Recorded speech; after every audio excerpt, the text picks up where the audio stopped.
Boa noite, pessoal. A professora Sara. A gente vai dar continuidade aqui às nossas aulas de ética profissional e hoje nós vamos entrar num assunto bem interessante que é sobre o SUS, né? Na verdade, a gente vai fazer uma introdução dessa Lei Orgânica da Saúde. Por que é interessante a gente fazer isso?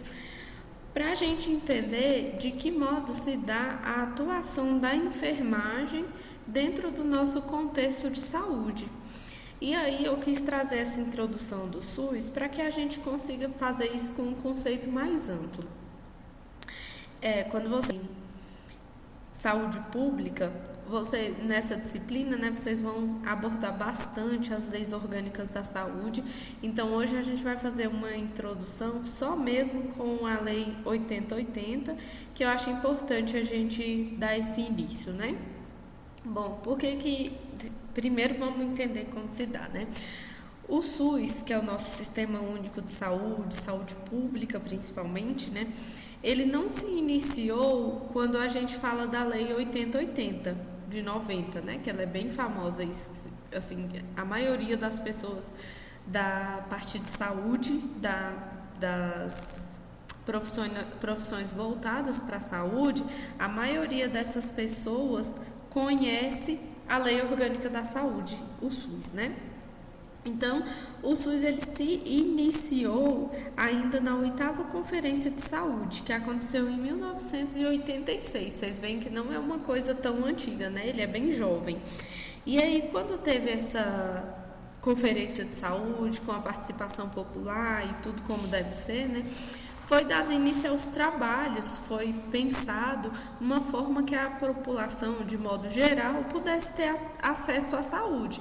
Porque antes de que forma que funcionava? Até na última aula a gente falou um pouquinho disso, né? Então, só dando uma relembrada, antigamente as pessoas tinham acesso à saúde por bondade de outras pessoas que se disponibilizavam a cuidar um dos outros, né? Então não tinha aquela obrigação do governo de manter a pessoa ali, né? Igual se tivesse, por exemplo, um câncer, que é uma doença aí que pode ser tratada a longo prazo. Então, se a pessoa desenvolvia um câncer, o governo não tinha aquela obrigação. Ou você tinha dinheiro para pagar, ou então você iria depender mesmo, e a gente até pode usar essa palavra da boa vontade, né? Desses profissionais. E aí nós tínhamos as Santas Casas de Misericórdia, onde eram realizados alguns tipos de cuidados, de tratamentos com essas pessoas, mas dessa maneira, não tinha lugar para todo mundo, né? E aí então, com a 8ª Conferência de Saúde, foi dado início ao SUDES, que era o Sistema Único e Descentralizado de Saúde, né? Foi esse primeiro, um plano piloto. E dali foram desenvolvidas outras leis, outros decretos, resoluções, que foram aprimorando até chegar no que a gente tem hoje.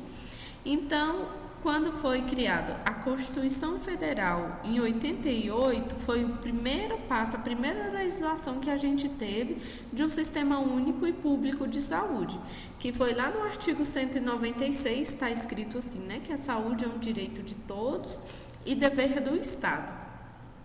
Então, se um dia perguntarem, né, onde foi criado o SUS? O SUS foi criado na Constituição Federal. E aí a Lei 8080 de 90, que a gente conhece como Lei Orgânica da Saúde, ela veio para regulamentar isso que já tinha na Constituição. Então, a Lei 8080 ela vai esmiuçar, colocar os pormenores, como deve acontecer, o financiamento, as redes de atenção à saúde. A Lei 8080 ela vai mesmo aí tratar de como deve acontecer essa promoção, proteção e recuperação da saúde, né? Quando você pesquisa lá no Google, né, você pode colocar mesmo assim, igual está aqui no título do slide, Lei 8080/90, que é o ano, né, 1990, que você vai ter acesso a toda essa legislação e você vai poder fazer uma leitura completa. É muito importante que vocês tenham o conhecimento dessa legislação, né? Porque aqui no slide não tem como a gente abordar tudo, ela é uma lei grande, então aqui a gente pega algumas partes para ter acesso, né? Vamos para frente aqui. A Lei 8080 ela vai dispor sobre as condições para a promoção, proteção e recuperação da saúde, a organização e o funcionamento dos serviços de saúde e corresponde a outras providências. Então, a Lei 8080 ela vai falar sobre a organização, o financiamento, de que forma que vai ocorrer, onde que a pessoa tem que ser atendida em cada instância de governo. Então, ela vai tratar de toda essa amarração do Sistema Único de Saúde. Quando a gente fala de um sistema de saúde, nós estamos falando sobre redes. É bom vocês se atentarem para isso. O que é uma rede de atenção? É um emaranhado. Tem a atenção primária à saúde, que tem aí as unidades básicas de saúde. Nós temos o centro de atenção psicossocial, tem os ambulatórios de atenção especializada, tem os hospitais de alta complexidade. Então, é por isso que a gente fala que é uma rede, porque trabalha com vários tipos de serviços diferenciados e um vai complementar o outro atendendo ao princípio da integralidade. Ou seja, como que a gente pode explicar isso? Por exemplo, uma pessoa chegou lá na unidade básica de saúde queixando de você, falei, uma dor de cabeça. Aí beleza, ele foi atendido, o médico da unidade básica de saúde solicitou os exames primários e ele viu que teve uma alteraçãozinha. Aí o que aquele médico faz? Encaminha essa pessoa para um neurologista. Não vai ter um neurologista na unidade básica de saúde, porque a gente trabalha na atenção primária com baixa complexidade. Então, esse paciente vai ser encaminhado através de um sistema de referência para um especialista em neurologia, que vai estar lá nos ambulatórios especializados. E aí, esse neuro vai atender, vai solicitar exames, vai, se for necessário, fazer o tratamento. E quando tiver tudo terminado, ele vai contra-referenciar, ou seja, ele vai mandar de volta esse paciente lá para a unidade básica de saúde. Porque lá é a unidade de origem, é o mais próximo da residência. Então, aí está o entendimento da rede. Ela vai proporcionar ao cliente um atendimento integral, que é inclusive um dos princípios do SUS, né? Se você precisar de um soro oral, porque está com uma diarreia, você tem direito. E se você precisar fazer vamos ver uma cirurgia aqui, uma cirurgia de alta complexidade, você também tem direito. Foi isso que a legislação do SUS trouxe pra gente, né? Então, a saúde é direito de todos e dever do Estado. Em qualquer instância, independe da necessidade daquela pessoa, a saúde tem que cumprir aí, né? O Sistema Único tem que cumprir com esse dever da integralidade. O artigo 1º diz assim: essa lei regula em todo o território nacional as ações e serviços de saúde, executadas, isolado ou conjuntamente, em caráter permanente ou eventual, por pessoas naturais ou jurídicas de direito público ou privado. O que isso está dizendo para a gente, esse artigo, né? Que a saúde é um direito da pessoa dentro do território nacional. E aí é importante a gente enfatizar que não são só os brasileiros, qualquer pessoa que esteja dentro do território nacional, ou seja, se tem uma pessoa que é lá do Canadá e está passando férias no Brasil e ele precisou de um tipo de atendimento, ele também tem direito, tá? E aí, do tipo de serviço que ele precisar, como a gente falou da integralidade, né? Qualquer coisa que ele precisar, ele tem o direito de ser atendido, né? Ela é um direito fundamental do ser humano, que diz aí no 2º artigo. A gente não vai ler todos para não ficar cansativo, né? Mas vamos aqui explanando, e quando vocês forem forem ler na íntegra, vai ficar mais fácil de visualizar isso que a gente já viu aqui. E aí uma coisa bem importante é que o dever do Estado, ele não exclui o direito das pessoas, da família, das empresas e da sociedade. Então, nós somos corresponsáveis pela nossa saúde. A pessoa tem que ter o acesso ao serviço de saúde, isso precisa ser garantido de forma gratuita, mas eu também preciso cuidar da minha saúde, né? Por exemplo, passa o agente comunitário de endemias lá explicando sobre a dengue, né, que nós temos muitos casos, principalmente aqui no Distrito Federal. que é preciso fazer a limpeza, a higienização do seu quintal e parará. Aí, passou na primeira semana, a pessoa não limpou o quintal, continua lá, uns pneus virados, garrafas, juntando água. Na segunda semana, o agente comunitário foi lá novamente e isso não foi resolvido. Aí, o que vai ser feito? O Estado vai poder entrar na casa daquela pessoa e fazer a higienização mesmo sem a autorização dele. E em alguns casos, essa família pode ser multada. Então, o dever do Estado, ele não exclui o dever da pessoa com a responsabilidade com a sua própria saúde, né? E aí, o Estado, ele tem o dever de garantir acesso universal e igualitário a todas as pessoas. O que quer dizer isso? Universal quer dizer que todo mundo tem acesso. Igualitário vai ser uma igualdade com justiça social. Todo mundo tem acesso da mesma forma. As pessoas que são mais desprivilegiadas, elas vão ter um acesso de forma diferenciada, colocando num passo que todo mundo tenha o mesmo atendimento. Vocês vão entender isso quando a gente for falar dos princípios, que a gente vai falar de equidade, né? Aqui a gente tem os objetivos do Sistema Único de Saúde.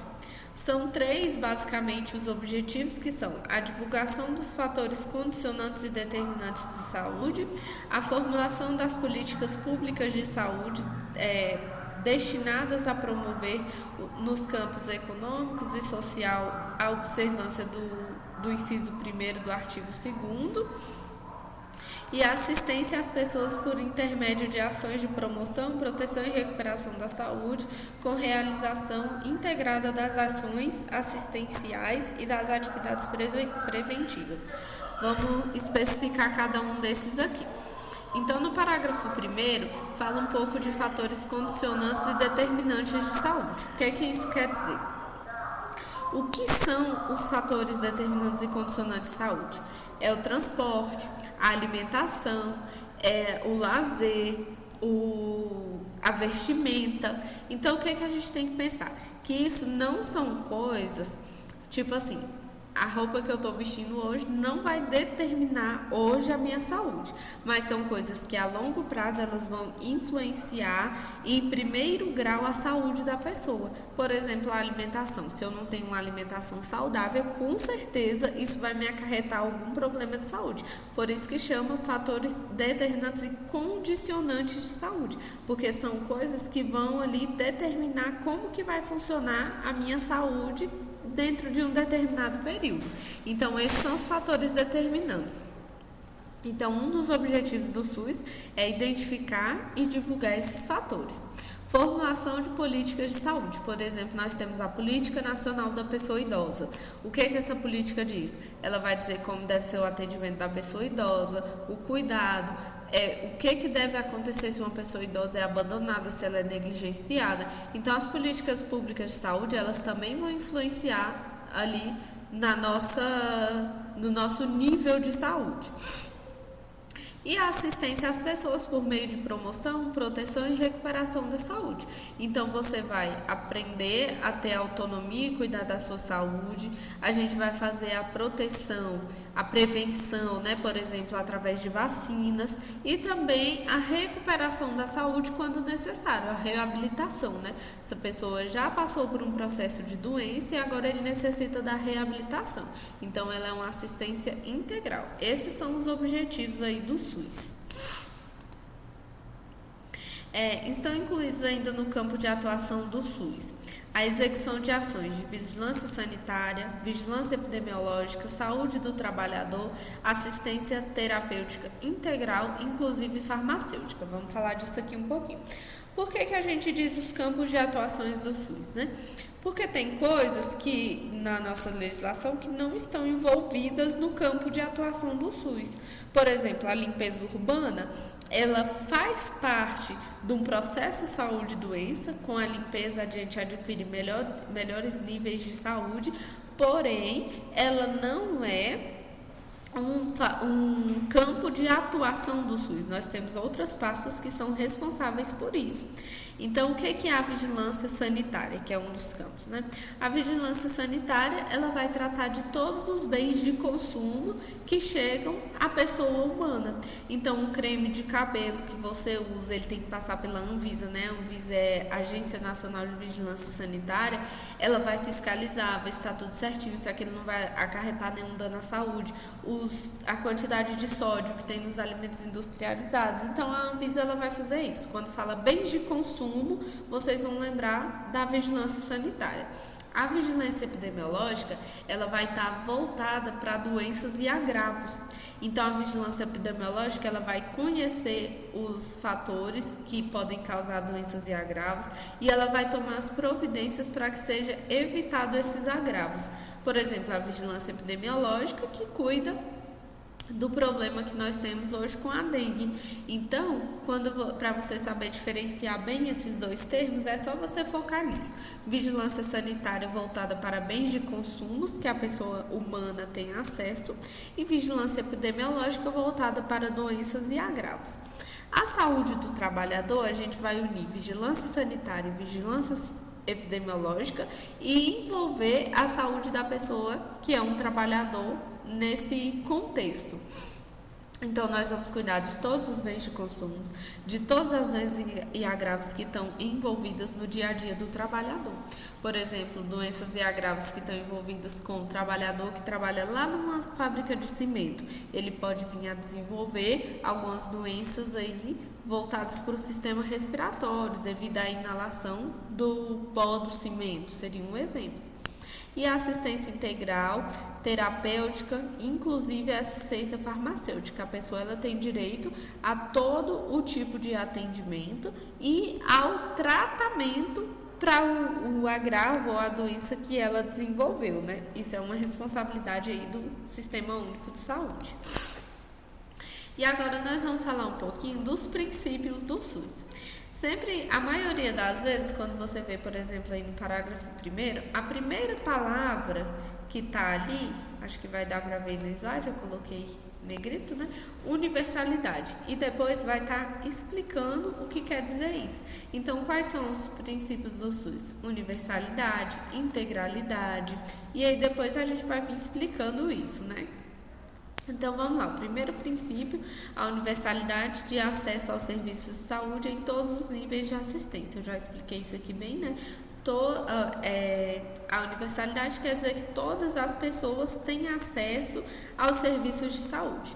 A integralidade, que é o segundo princípio aí, ela quer dizer que você tem acesso a toda a rede de atenção à saúde, integralidade da assistência. Mesmo que seja uma coisa de pouquíssima complexidade, até uma neurocirurgia, você tem acesso de acordo com a legislação, né? A preservação da autonomia das pessoas na defesa de sua integridade física e moral. Então, a pessoa tem direito à sua preservação da autonomia. A igualdade, eu queria chegar nisso aqui, ó. Igualdade de assistência à saúde. Sem preconceitos ou privilégios de qualquer espécie. Quando a gente fala em igualdade da assistência à saúde, você tem que imediatamente relacionar esse termo à equidade, que é a igualdade com justiça. Porque uma pessoa que mora lá na Asa Sul, por exemplo, ela tem um acesso ao serviço de saúde diferente do que uma pessoa que mora lá em Lusiânia. Os níveis de complexidade, de assistência que a gente tem nesses dois locais são totalmente diferentes. Então, se eu oferto algumas ações de serviço de saúde lá em Lusiânia, não quer dizer que eu estou dando privilégios àquela pessoa. Quer dizer que eu estou colocando elas em pés de igualdade, porque a pessoa que morava na Asa Sul do nosso exemplo, ela já tinha acesso a esse meio, né, a essa assistência de saúde. Então, a equidade é isso, igualdade com justiça. A gente vai colocar essas pessoas no mesmo patamar, sem que uma seja privilegiada e a outra seja desprivilegiada, né? A gente vai fazer com a forma que as duas possam ter o mesmo nível de atuação. No fim do slide eu coloquei uma fotinha que vai explicar bem essa questão da equidade. Aqui, ó, direito à informação. Então, toda pessoa que é assistida no sistema público de saúde ou privado, ele tem direito à informação. É legal a gente falar disso, porque o SUS ele não vai regulamentar só o sistema público de saúde, não. A Lei 8080, ela fala também de algumas informações sobre a assistência à saúde privada. Inclusive, tem a Carta de Direitos e Deveres da Pessoa Usuária da Saúde, que ela diz isso também, que a pessoa tem direito à informação, não só no sistema público de saúde, também no sistema privado. Divulgação de informações quanto ao potencial dos serviços e a sua utilização pelo usuário. Isso aqui é o que está acontecendo agora na pandemia, né? Vocês viram aí que alguns governadores tentaram tirar lá o número, por exemplo, de mortes causados pelo Covid e foi barrado pelo Poder Legislativo, porque isso é proibido. De acordo com a nossa legislação, a gente tem que ter acesso à informação quanto ao potencial do serviço. A utilização da epidemiologia para estabelecimento de prioridades e alocação de recursos e orientação programática. Então, por exemplo, se no Distrito Federal eu tenho mais casos de dengue e lá no Goiás eu tenho mais casos de Zika vírus, então eu vou alocar o meu serviço às necessidades de acordo com cada território. E isso vai ser feito através da epidemiologia, né? Ele vai ali mapear aquela área e me dizer quais são os problemas que eu tenho mais naquele lugar, mais no outro, para a gente poder desenvolver esse serviço. Participação da comunidade. Então, a comunidade vai participar do SUS e quem garante isso para a gente é a Lei 8.142, que ela vai fazer uma complementação da Lei 8080 e ela vai trazer esse direito à participação da comunidade. Como que a comunidade participa do SUS? Através das conferências de saúde e também dos conselhos de saúde. Então, a gente vai ter a participação da pessoa ali levando quais são as suas maiores necessidades, o que está bom, o que está ruim, o que precisa melhorar, isso é muito importante. A descentralização político-administrativa com direção única em cada esfera de governo, com ênfase na descentralização dos serviços para os municípios, regionalização e hierarquização da rede e dos serviços de saúde. Então, o SUS, ele trabalha de forma descentralizada. Nós temos aí 3 instâncias, né? Que são municípios, DF, estados e a União. Cada instância vai ter suas respectivas secretarias de saúde, os responsáveis, né? Então, começando pela União, nós temos o Ministério da Saúde, temos DF, estados, as secretarias estaduais de saúde e nos municípios, as secretarias municipais de saúde. É muito mais fácil trabalhar de forma descentralizada porque cada região sabe quais são suas necessidades, qual é a população que ele atende. Então, é importante que esses municípios tenham autonomia, os municípios e o estado, né, para trabalhar de forma autônoma e responsável com a saúde dessas pessoas. Por exemplo, aí a saúde que nós temos, a população que eu tenho no sul não é a mesma população do Nordeste. Então, imagina como seria difícil se a União e o Ministério da Saúde fizesse toda a ordenação desse serviço sem estar ali dentro daquele contexto, né? A integração em nível executivo das ações de saúde, meio ambiente e saneamento básico, que é aquilo que a gente falou no início, né? A saúde da pessoa, ela está envolvida com várias outras áreas. Por exemplo, o saneamento básico, os locais onde nós não temos saneamento básico, é um fator de risco importantíssimo para as doenças prevalentes na infância, né? Diarreia, desidratação. Então, é importante que a saúde tenha integração com esses outros níveis, essas outras pastas, né? Conjugação dos recursos financeiros, tecnológicos, materiais e humanos da União, dos estados, do Distrito Federal, dos municípios, na prestação de serviços da assistência à saúde da população. Então, todas as instâncias de governo vão participar no financiamento, entrando aí com seus recursos financeiros para financiar o Sistema Único de Saúde. Capacidade de resolução dos serviços de saúde em todos os níveis de assistência. O SUS ele precisa ser resolutivo. Você tem que chegar com um problema e tem que ter a solução, o tratamento e dar fim àquele caso, né? Organização dos serviços públicos de modo a evitar duplicidade de meios para fins idênticos. Então, nós precisamos usar da territorialização, da regionalização, dos gráficos epidemiológicos, tudo que está ao nosso disponível para que possa ser feita a organização do serviço, evitando a duplicidade. Seria, por exemplo, colocar ali 2 unidades de pronto atendimento, a UPA, né? Uma na quadra 6 e uma na quadra 7, sendo que as duas trazem o mesmo serviço. Então, isso é evitar a duplicidade de meios, não fazer desperdício do fundo financeiro, né, da saúde. Organização do atendimento público específico e especializado para mulheres e vítimas de violência doméstica em geral. Isso aqui é um parágrafo novo, ele foi implementado em 2013, né? Então, a mulher, aqui a gente fala mulher porque são muito maiores os casos, mas qualquer vítima de violência doméstica, ela tem direito ao atendimento integral. Isso é muito importante, eu vou até sublinhar aqui que algumas pessoas não sabem dessa informação, né? Que tem acesso ao atendimento integral, inclusive acompanhamento psicológico e cirurgias plásticas reparadoras. Então, qualquer atendimento que essa mulher necessitar, ela vai ter aí o direito, né? De novo, eu falando a mulher, na verdade, qualquer vítima, né? Que sofrer aí com agressões ou qualquer tipo de violência doméstica. As ações de serviço de saúde executadas pelo Sistema Único de Saúde, seja direta ou indiretamente mediante a participação complementar da iniciativa privada, serão organizadas de forma regionalizada e hierarquizada. Quando vocês derem uma lida na lei, vocês vão perceber lá que a iniciativa privada, né, ou seja, os hospitais particulares, por exemplo, clínicas, eles podem participar do SUS de maneira complementar.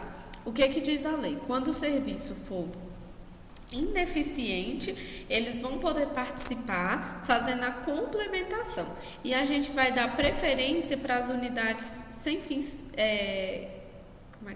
sem fins lucrativos. Fiquei aqui, deu uma travadinha. Sem fins lucrativos e unidades filantrópicas. Essas vão ser as que vão ter preferência para ter essa participação aí no Sistema Único de Saúde, né? É bem bacana também a gente falar disso aqui, a articulação das políticas e programas a cargo das comissões intersetoriais abrangerá em especial as seguintes atividades. Então, nós vamos ter aqui algumas políticas voltadas principalmente para alimentação e nutrição, saneamento e meio ambiente, vigilância sanitária e farmacoepidemiológica, recursos humanos, ciência e tecnologia e saúde do trabalhador. Por que a gente especifica essas áreas? Porque elas vão ter tudo a ver aí com os fatores determinantes e condicionantes de saúde. Então, nós vamos ter as políticas voltadas para esses assuntos, né? Aí aqui, outra coisa importante, né? A saúde no Brasil, ela é livre à iniciativa privada, desde que ela esteja regulando, ela esteja funcionando de acordo com a normativa do Sistema Único de Saúde. Então, um hospital, por exemplo, a pessoa está lá nos seus conformes, uma pessoa jurídica, ela foi lá e abriu um hospital, beleza. É um hospital particular e tudo, mas ela tem que funcionar de acordo com as normas da legislação do Sistema Único de Saúde, né? Ela não pode fazer coisas aí à reveria.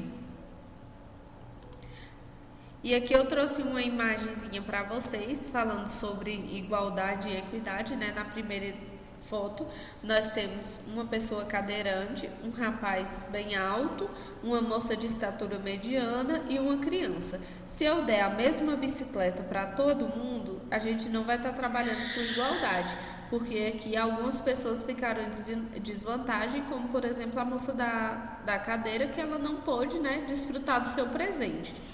Agora, quando eu fiz uma bicicleta especial para essa moça cadeirante, uma no tamanho adequado para o rapaz que era alto e uma infantil, todos puderam desfrutar. Isso é equidade, igualdade com justiça. Apesar de que as bicicletas não são iguais, todos conseguiram ter o mesmo fim, né? Eles conseguiram desenvolver a sua atividade com muito mais facilidade, né?